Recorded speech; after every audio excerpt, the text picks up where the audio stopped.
دین اسلام Imran YouTube channel پر آپ سبھی حضرات کو خوش آمدید۔ الحمدللہ رب العالمین والصلاة والسلام علی اشرف الانبیاء والمرسلین وعلی آلہ وصحبہ اجمعین، اما بعد۔ قرآن پاک میں اللہ تعالیٰ نے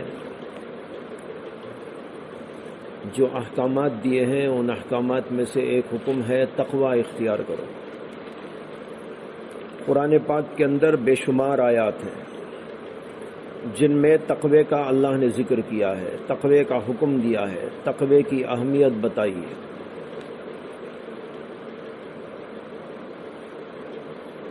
اور یہ آیات ہم لوگ پڑھتے بھی رہتے ہیں، یا ایھا الذین آمنوا اتقوا اللہ، یا ایھا الذین آمنوا اتقوا اللہ حق تقاتہ، یا ایھا الذین آمنوا اتقوا اللہ وکونوا مع الصادقین۔ ایسی بہت ساری آیات قرآن پاک کے اندر موجود ہیں، اور ان آیات کی روشنی میں یہ معلوم ہوتا ہے کہ تقوی اختیار کرنا اسی طرح فرض ہے جس طرح نماز پڑھنا فرض ہے، زکوٰۃ دینا فرض ہے اور احکامات پر چلنا فرض ہے، اسی طرح تقوی اختیار کرنا بھی اہم ترین کام ہے اور فرض ہے۔ تقوی کسے کہتے ہیں؟ اس کا ترجمہ حضرت مولانا ابو الحسن علی ندوی نور اللہ مرقدہ نے عجیب کیا ہے، مجھے بڑا پسند آیا۔ حضرت نے فرمایا کہ اس کا ترجمہ ہے لحاظ کرنا۔ کیا ہے؟ لحاظ کرنا، اللہ کا لحاظ کرو، اتقوا اللہ، اللہ کا لحاظ کرو۔ جیسے کہتے ہیں نا بھائی، باپ کا لحاظ کرو، ماں کا لحاظ کرو، ذرا استاد کا لحاظ کرو۔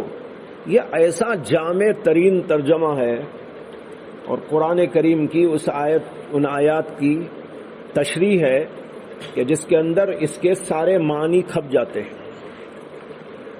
عام طور پر اس کا ترجمہ کرتے ہیں اللہ سے ڈرو، حضرت کہتے ہیں اس کا معنی ہے لحاظ کرو۔ جیسے آپ کہیں استاد کا لحاظ کرو تو اس میں سب آ گیا، بیٹھنا کیسا، اٹھنا کیسا، بولنا کیسا، چلنا کیسا، ان کے ساتھ سلوک کیسا، یہ سب ان کے لحاظ میں داخل ہو جاتا ہے۔ جب استاد کا لحاظ کریں گے تو بولنے میں بھی لحاظ ہوگا، چلنے میں بھی لحاظ ہوگا، اور اسی طرح ان کے سامنے اٹھنے اور بیٹھنے کا بھی لحاظ ہوگا۔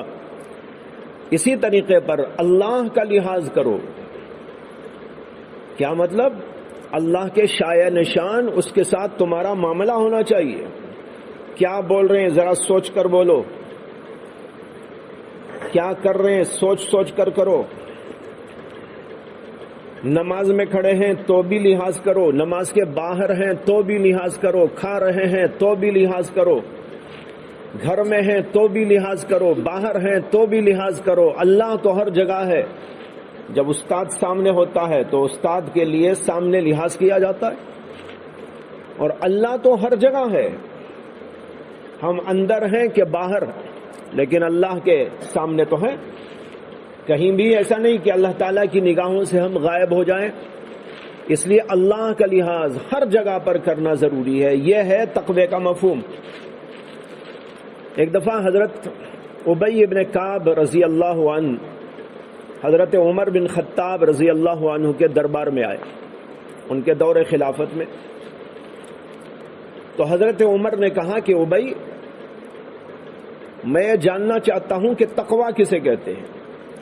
حضرت عمر تو بہت بڑی شخصیت تھے، علم میں، عمل میں، تقوی میں، ہر لحاظ سے بہت ہی بلند و بالا تھے، لیکن اس کے باوجود ایک دوسرے سے سیکھنے، سمجھنے، معلومات کرنے، اپنے علم کو بڑھانے میں کبھی شرم و حیا نہیں کرتے تھے۔ بڑے ہونے کے باوجود بھی اپنے چھوٹے سے پوچھتے تھے۔ اب دیکھو حضرت عمر کا کتنا بڑا مقام ہے، اور ان کے زمانے خلافت میں ان سے بڑا کون؟ گویا پوری امت کا اجماع ہو گیا کہ پوری دنیا میں اس وقت عمر سے بڑھ کر دنیا میں کوئی نہیں۔ یہ مطلب ہوا نا اس کا۔ تو ہم کو معلوم ہے کہ صحابہ میں نبیوں کے بعد سب سے زیادہ مقام حضرت ابو بکر صدیق کا ہے، اس کے بعد عمر کا ہے، اس کے بعد عثمان کا ہے، اس کے بعد حضرت علی کا ہے، اور اس پر اجماع ہو گیا۔ اجماع کا مطلب کیا کہ پوری دنیا نے، اسلامی دنیا نے تسلیم کر لیا ہے اور اسی میں حق منحصر ہے، اور اجماع حجت ہے اللہ کے نزدیک۔ تو اس سے ثابت ہوا کہ حضرت ابو بکر کے زمانے میں ابو بکر سے بڑھ کر روئے زمین پر کوئی نہیں تھا، ان کے چلے جانے کے بعد حضرت عمر سے بڑھ کر دنیا میں کوئی نہیں تھا، لیکن اس کے باوجود حضرت عمر ابی ابن کعب سے پوچھ رہے کہ ابی ذرا مجھے یہ بتاؤ تقویٰ کسے کہتے ہیں؟ تو حضرت ابی ابن کعب نے بڑا عجیب جواب دیا۔ حضرت ابی نے کہا کہ یا امیر المؤمنین، کبھی ایسا ہوا ہے کہ آپ کسی جھاڑیوں میں، جو کانٹے دار جھاڑیاں ہیں، جہاں کانٹے ہی کانٹے ہیں، وہاں سے آپ کو جانے کا کبھی اتفاق ہوا ہے؟ تو حضرت عمر نے کہا ہاں ہوا ہے، بہت دفعہ ایسا ہوا ہے کہ کانٹے ہی کانٹے تھے، جھاڑیاں ہی جھاڑیاں تھی، اور ان سے اندر سے جانے کا موقع آیا ہے۔ تو حضرت ابی ابن کعب نے کہا کہ امیر المؤمنین، آپ جب وہاں سے گزرے تھے تو کیسا گزرے تھے آپ وہاں سے؟ حضرت عمر نے کہا کہ بھئی اس طرح گزرا تھا، احتیاط کے ساتھ کپڑوں کو سمیٹ لیا تھا، بدن کو بھی سکیڑ لیا تھا، ایسا دب دب کے کانٹوں کے اندر سے گزر گیا تاکہ کوئی کانٹا جسم میں نہ لگ جائے، ہاتھ پیر میں نہ لگ جائے، اپنی چادر میں، کپڑے میں نہ لگ جائے۔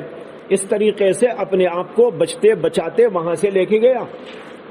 حضرت ابی ابن کعب کہنے لگے ذاک التقیٰ، اسی کا نام تقویٰ ہے۔ کہنے لگے اسی کا نام تقویٰ ہے۔ کیا مطلب؟ ڈر ڈر کے زندگی کرنا، جیسے کانٹوں میں گھستے ہوئے آپ ڈرتے ہیں کانٹا چبھ نہ جائے، اسی طرح دنیا میں زندگی کرتے ہوئے اپنی ہر چیز کو کنٹرول میں رکھنا، آنکھ کو کنٹرول میں، زبان کو کنٹرول میں، ہاتھ پیر کو کنٹرول میں، کہیں کوئی غلط جگہ پھنس نہ جائے۔ جیسے کانٹوں میں چلتے ہوئے ہم احتیاط کرتے ہیں کہ کوئی کانٹا نہ لگ جائے، چبھ نہ جائے، نہ جسم میں لگے، نہ کپڑوں میں لگے، نہ چادر میں لگے، اسی طریقے پر زندگی کرتے ہوئے اس طرح زندگی کرنا کہ کوئی گناہ کا کام نہ ہو، اپنے آپ کو بچانا۔ یہ ہے اللہ کا لحاظ کہ اللہ تعالیٰ دیکھ رہے، میری آنکھوں کو بھی دیکھ رہے، میرے کانوں کو بھی دیکھ رہے، میرے دل کو بھی دیکھ رہے، ہر چیز کو دیکھ رہے ہیں، اور میں اگر کوئی غلط کام کروں گا تو اللہ کی نگاہ میں آ جاؤں گا۔ آپ لوگ مدرسے میں رہتے ہوئے کبھی یہ خیال تو کرتے ہی ہوں گے نا کہ بھئی استاد کی نگاہ میں نہ آ جاؤں، ہوتا ہے نہیں ہوتا؟ معلوم نہیں سب ایسے ہیں کہ نہیں ہیں، استادوں سے بھی ڈرنے والے ہیں نہیں ہیں، لیکن عمومی طور پر تو ایسا ہوتا ہی ہے۔ آدمی سوچتا ہے کہ بھئی استاد نہ دیکھ لے، استاد کی نگاہ میں نہ آ جاؤں، میں یہ کام کرتے ہوئے استاد مجھے نہ دیکھ لے، تو آپ بچتے ہیں، اور کرے تو ایسی جگہ کرنا چاہتے ہیں جہاں استاد کی نگاہ نہ پہنچ سکے۔ لیکن اللہ کے بارے میں تو ہم جانتے ہیں کہ اللہ ہر جگہ سے دیکھتا ہے، تو اللہ سے بچ کر کوئی کہاں جا سکتا ہے؟ کوئی جگہ ہے؟ ایک بار ایک آدمی حضرت حسن بصری کے پاس آیا اور آ کر کہنے لگا کہ میں گناہ بہت کرتا ہوں، گناہ مجھ سے چھوٹتا نہیں ہے، حضرت کچھ بتائیے کہ میں کیا کروں، سمجھ میں نہیں آتا ہے، پریشان ہوں۔ حضرت حسن بصری رحمت اللہ علیہ فرمانے لگے کہ بھئی تم ایسا کر لو نا، گناہ ایسی جگہ جا کے کرو جہاں اللہ کی زمین نہ ہو۔ گناہ کرنا ہی ہے نا، جی چاہتا ہے آپ کو گناہ کرنے، ٹھیک ہے، یہ نصیحت آپ کو، کرو گناہ، لیکن ایسی جگہ جا کے کرو جہاں اللہ کی زمین نہ ہو. وہ سوچنے لگا کون سی زمین میں جاؤں؟ ہے کوئی زمین جو اللہ کی زمین نہ ہو، کسی اور نے بنائی ہو؟ اس نے کہا حضرت یہ کہاں ہو سکتا ہے؟ انہوں نے کہا اچھا پھر ایسا کرو، وہاں کر لینا جہاں اللہ کا آسمان نہ ہو. اس نے کہا حضرت یہ کہاں ہو سکتا ہے؟ اس نے کہا اچھا بھئی یہ بھی نہیں ہو سکتا تو اچھا ایک اور بات بتاتا ہوں، ایسا کرو کہ اللہ کا کھانا نہ کھاؤ، اس کا کھانا چھوڑ کے کرو. تم اپنا کھاؤ، اللہ کا نہ کھاؤ. اللہ کا کھائے بغیر جا کے گناہ کر لو. اس نے کہا حضرت اللہ کا نہ کھائیں تو کس کا کھائیں؟ جو وہ دیتا ہے وہی تو کھاتے ہیں. تو یہ کیسا ہو سکتا ہے کہ ہم اللہ کا نہ کھائیں، اللہ کا نہ پیئیں؟ حضرت حسن بصری نے کہا جب کوئی زمین وہ نہیں جو اللہ کی نہیں، کوئی آسمان ایسا نہیں جو اللہ کا نہ ہو، کوئی کھانا ایسا نہیں جو اللہ کا نہ ہو، کوئی پانی ایسا نہیں جو اللہ کا نہ ہو، اور تو اسی کی زمین پر رہ کر، اسی کے آسمان کے نیچے بسیرا کر کے، اسی کا کھانا کھا کر، اسی کا پانی پی کر اس کی نافرمانی کرنا چاہتا ہے. یہ کہا تو اس کا دل کام گیا. اس نے کہا آج سمجھ میں آ گئی ساری بات. اس نے حضرت کے ہاتھ پر توبہ کی اور کہا کہ آج سے کبھی گناہ نہیں کرنا. یہ ہے اپنے دل کو سمجھاؤ اس طرح. جب گناہ کا مادہ پیدا ہو، گناہ کا جذبہ پیدا ہو، کبھی آنکھ غلط دیکھنا چاہے، زبان غلط بولنا چاہے، غیبت کرنا چاہے، چغلی کھانا چاہے، جھوٹ بولنا چاہے، یا کان سے غلط بات سننا چاہیں، گانا سننے کی طلب ہونے لگے، کچھ میوزک سننے کی طلب ہونے لگے، آنکھوں سے غلط چیزیں دیکھنے کا شوق ہونے لگے، موبائل فون کا غلط استعمال کر کر کے اپنے جی کو بہلانا جی چاہے، اس وقت یہ کہو ارے بھائی ٹھیک ہے اے میرے نفس، کر گناہ، لیکن وہاں جا کے کر جہاں خدا کی زمین نہیں. نفس کو بولو، نفس سے بھی خطاب کرنا چاہیے، کبھی کبھی اس سے بولنا چاہیے اچھا تو مجھے یہ شوق دلاتا ہے، تو مجھ سے یہ گناہ کروانا چاہتا ہے، تو مجھے اس طرح بہکانا چاہتا ہے، مجھے خدا کی نافرمانی میں لگانا چاہتا ہے. اچھا کر لے گناہ ٹھیک ہے، لیکن وہاں جا کے کر جہاں خدا کی زمین نہیں، وہاں جا کے کر جہاں خدا کا آسمان نہیں. اور پھر اللہ کا کھانا چھوڑ دے، پانی اللہ کا چھوڑ دے، اس کی نعمتیں چھوڑ دے. اس میں اور بھی ملا سکتے ہیں. آپ کہہ سکتے ہیں ہوا آ رہی ہے اللہ کی طرف سے، اس ہوا کو سانس کے لیے استعمال نہ کر، پھر گناہ کر. روشنی اللہ کی طرف سے آ رہی ہے، اس لیے آنکھیں بند کر کے روشنی سے دور ہو جا اور پھر گناہ کر. کہاں تک کوئی کر سکتا ہے؟ ایک پر بھی نہیں کر سکتا عمل. تو پھر اپنے نفس کو بولو خدا کی کھاتا ہے، خدا کی پیتا ہے، اس کی زمین پہ رہتا ہے، اس کے آسمان کے نیچے پلتا ہے، اس کی نعمتوں سے لطف اندوز ہوتا ہے، اس کی روشنی سے فائدہ اٹھاتا ہے، اس کی ہواؤں سے فائدہ اٹھاتا ہے اور پورا زندہ رہتا ہے، اور پھر اسی کی نافرمانی کرتا ہے. میں تجھے نافرمانی کرنے نہیں دوں. یہ ہے بھائی تقویٰ، اللہ کا لحاظ، اس طریقے پر اپنے آپ کو بچانا. اس کو حضرت ابی ابن کعب نے کہا ذاک التقیٰ، یہ ہے تقویٰ، بچنا. جیسے کہ کانٹوں سے اپنے آپ کو بچاتے ہو اور کانٹوں دار جھاڑیوں میں گھستے ہوئے اپنے آپ کو محفوظ کرتے ہو، اسی طریقے پر دنیا میں رہتے ہوئے جو مختلف کانٹے ہیں، دنیا میں بھی کانٹے ہیں. کفر کا کانٹا، کہیں آپ جا رہے ہیں عورت آ رہی ہے، کانٹا ہے، اس کو کانٹا سمجھو. گانا کان میں پڑ رہا ہے، سمجھو کہ کانٹا آ رہا ہے، بچو اس سے، بھاگ جاؤ.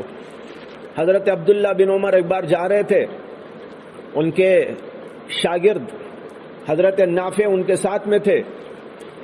جب جا رہے تھے تو ایک جگہ سے کسی آدمی کے گانے کی آواز آ رہی تھی. اس زمانے میں آدمی گاتے تھے، وہی سلسلہ تھا وہاں. کوئی ایسا آلہ تو تھا نہیں کہ لے کے بیٹھ جاؤ، جیسے کہ آج کل موبائل لے لیا یا کوئی اور چیز ایسے لے کے بیٹھ گئے. وہاں تو آدمی بیٹھ کے گاتے تھے بجاتے تھے، تو ایک آدمی کوئی بیٹھ کے گائے بجا رہا تھا، تو حضرت عبداللہ بن عمر رضی اللہ عنہ دور ہو گئے، کنارے پہ چلے گئے اور انگلیوں کو کانوں میں رکھ لیا،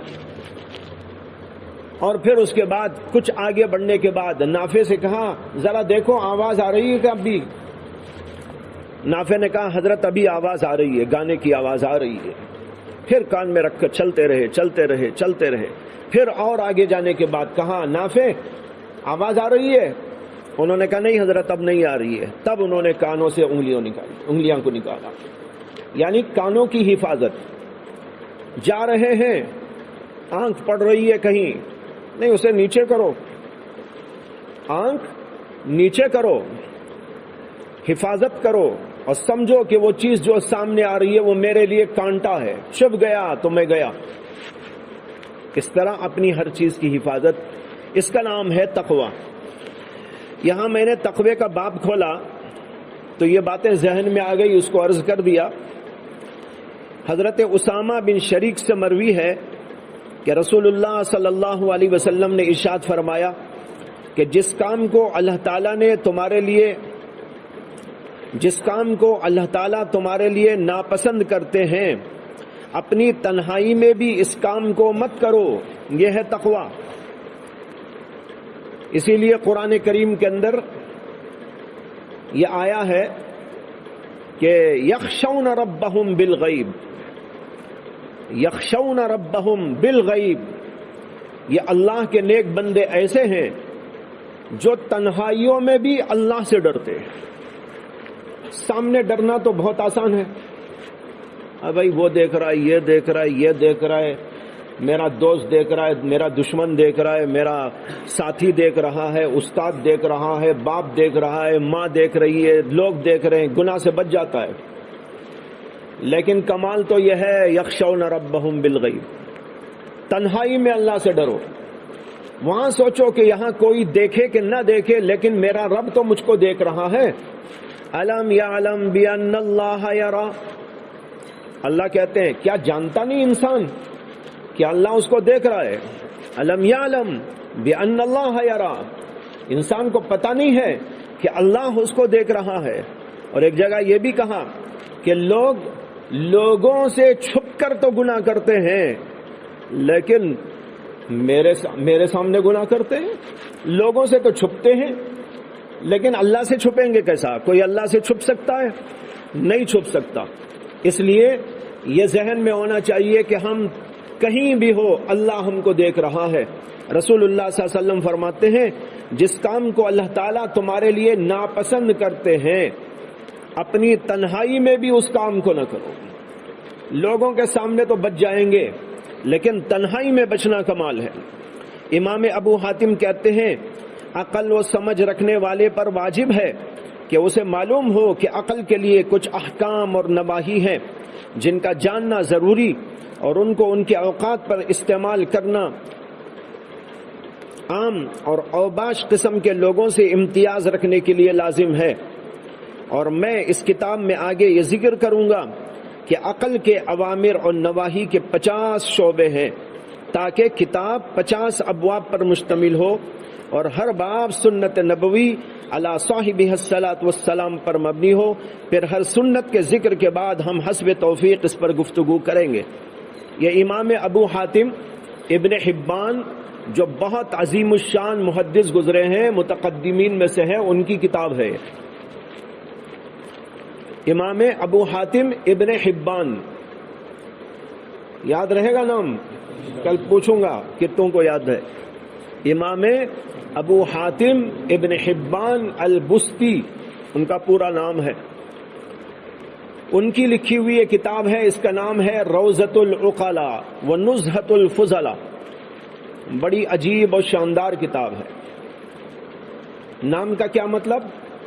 روضۃ العقلاء، روضہ کہتے ہیں باغ، روضہ کے معنی باغ، روضۃ العقلاء عقل مندوں کا باغ، و نزہۃ الفضلاء اور فضیلت رکھنے والے لوگوں یعنی فضلاء کا، علماء کا، فضلاء علماء کو بولتے ہیں، علماء کا نزہہ، نزہہ کے معنی ہے تفریح، ایک تفریح عوام کی ہوتی ہے، کھانے میں تفریح، پینے میں تفریح، سگریٹ پھونکنے میں تفریح ہے نا، یہ تو جاہلوں کی تفریح ہے۔ علماء کی تفریح کا سامان تو یہ ہے، اگر ہم کو دل کو فرحت مل رہی ہے، راحت مل رہی ہے، سکون مل رہا ہے اور انبساط حاصل ہو رہا ہے، انشراح حاصل ہو رہا ہے، تو سمجھو کہ اس کے اندر جو لکھی ہوئی چیزیں ہیں وہ ہمارے لیے راحت پہنچانے والی، ہمارے دل کو سکون پہنچانے والی ہے۔ یہ کتاب ہے، اس کتاب کا یہ ترجمہ ہے جو میرے سامنے ہے۔ یہاں حضرت نے کتاب شروع کرتے ہوئے یہ بتایا ہے کہ میں اس کتاب کو 50 ابواب پر لکھنے والا ہوں، اور اس میں قرآن کریم اور حدیث رسول اور دیگر علماء کی باتیں، حالات، واقعات، اقوال وغیرہ وغیرہ ذکر کیے گئے ہیں، تاکہ اس کو پڑھ کر ایک انسان جو ہے اللہ سے ڈرنے والا، اللہ سے محبت کرنے والا، آخرت کی فکر کرنے والا، تقوی و طہارت والا بن جائے۔ وآخر دعوانا الحمد للہ رب العالمین۔